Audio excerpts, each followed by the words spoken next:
Guys, Andrew here. Welcome back to Drew Tutorial. And if you're seeing the channel for the first time, special welcome to you. And in this video, I'm going to show you how to put a border around your video in Davinci Resolve. So what you want to do, guys, go ahead and click on Effects on the upper left hand side, then click on Effects. Now here you want to go ahead and use a search and type in border.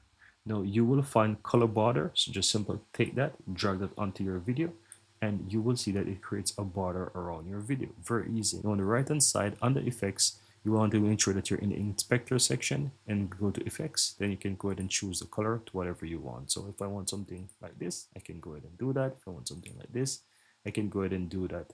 Basically, whichever color you want, then click on OK. And that's it. Very easy and very simple. Here you have it, guys. I really hope you found value within this video.